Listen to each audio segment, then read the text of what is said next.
किसी के साथ पूरी ज़िंदगी गुजारने के लिए बार बार प्यार में पड़ना पड़ता है उसी एक इंसान के साथ। अब आप सोचोगे कि कौन सी ये रूहानी बातें कर रहे हैं, प्यार भरी बातें। तो प्यार भरी बातें नहीं कर रहे हैं, एक पिक्चर आई है और खासकर ये पिक्चर से वो लोग ज़्यादा कनेक्ट होंगे जो मेट्रो सिटीज़ में रह रहे हैं। हम बात कर रहे हैं जहाँ एक तरफ पूरी बॉलीवुड रीमेक फिल्मों के पीछे दौड़ लगा रहा है, तो वहीं एक ऐसे डायरेक्टर हैं अनुराग बसु जो ओरिजिनल सिनेमा की तरफ जा रहे हैं और कोई रीमेक फिल्म नहीं, गाने भी ओरिजिनल जो लोगों के दिलों को छू जाए। हाँ, आज फिल्म रिलीज हुई है मेट्रो इन दिनों। इस फिल्म से ज़्यादातर जो मेट्रो सिटीज़ के लोग हैं वो बहुत कनेक्ट कर पाएंगे, क्योंकि एक से धोखा, दूसरे से प्यार, तीसरे से मोहब्बत, बहुत सारी ऐसी चीज़ें तो मेट्रोपॉलिस सिटीज़ के लोग बड़े आसानी से समझ सकते हैं और अपनी स्टोरी को इस फिल्म के साथ भी कनेक्ट कर सकते हैं। लेकिन अगर इस फिल्म का रिव्यू करना है तो जाहिर सी बात है कि अनुराग बसु ने उस नब्ज को पकड़ लिया है कि मर्ज को पहचान चुके हैं कि दर्शकों को आखिर चाहिए क्या। Original cinema, heart touching moment, वो सारी चीज़ें इस फिल्म में झोंक के डालने की कोशिश की गई है।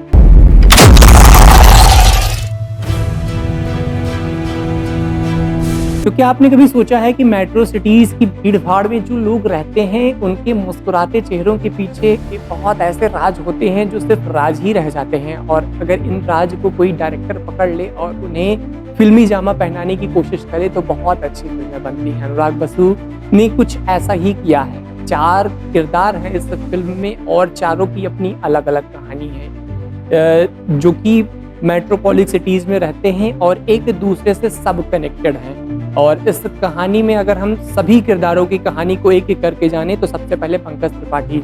भाई साहब, पंकज त्रिपाठी को आप कोई भी रोल दे दो, किसी भी एक्टिंग में घुसेड़ दो, पंकज त्रिपाठी हर जगह तेरा खानी रिंच की तरह फिट बैठ जाते हैं। यहाँ पर भी वो फिट बैठ गए।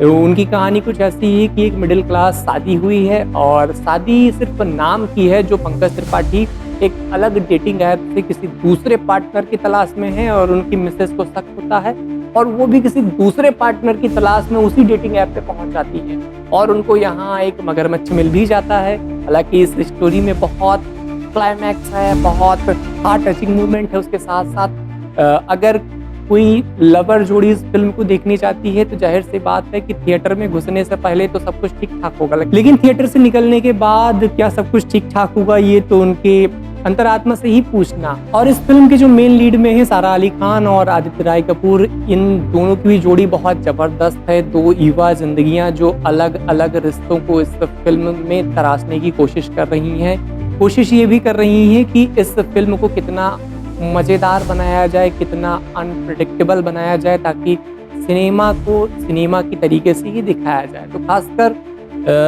जिस तरीके से नीना गुप्ता हो, चाहे अनुपम खेर हो, या मतलब जितनी भी स्टार कास्ट है इस फिल्म में ज़बरदस्त एक्टिंग करने की कोशिश कर रही है।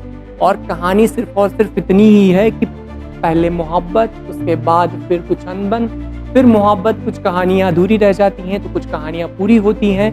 एक ऐसी भी कहानी है जो पंचायत से अपना लोहा मनवा चुकी नीना गुप्ता अब मेट्रो इन दिनों में भी बहुत ज़्यादा सुर्खियों में है। तो कहीं ना कहीं जो मेट्रोपॉलिस सिटीज़ के लोग हैं, यूथ हैं या बाकी लोग हैं, उनको ये पिक्चर बहुत पसंद आने वाली है, क्योंकि इसके जो भी गाने हैं या जो भी स्टोरी है वो लोगों के दिल को छू जाती है। क्योंकि 4-5 स्टोरियाँ तो सिर्फ फिल्म में चल रही हैं, लेकिन एक स्टोरी जो उस थिएटर में चलेगी वो सिर्फ और सिर्फ वहाँ बैठे दर्शक ही समझ पाएंगे। अगर इस फिल्म को देखना है तो आप अपने नज़दीकी थिएटर में जाएं और इस फिल्म को ज़रूर देखें, क्योंकि ये फिल्म आपकी स्टोरी से थोड़ा बहुत कनेक्ट करने की कोशिश करेगी। इस फिल्म को जो क्रिटिक्स पर रेटिंग मिली है वो 5 में से 4 है, तो कहीं ना कहीं दर्शक इस फिल्म को खूब पसंद कर रहे हैं। और अनुराग बसु जो ओरिजिनल सिनेमा लेके आए हैं, जो ओरिजिनल सॉन्ग लेके आए हैं, वो यूथ और खासकर जो कपल्स हैं उनको बहुत रास आ रहा है। हालांकि क्या इस मूवी के गाने को आपने सुना या इस मूवी को आपने देखा? अगर देखा तो कमेंट बॉक्स में बताएं कि आपको मूवी कैसी लगी,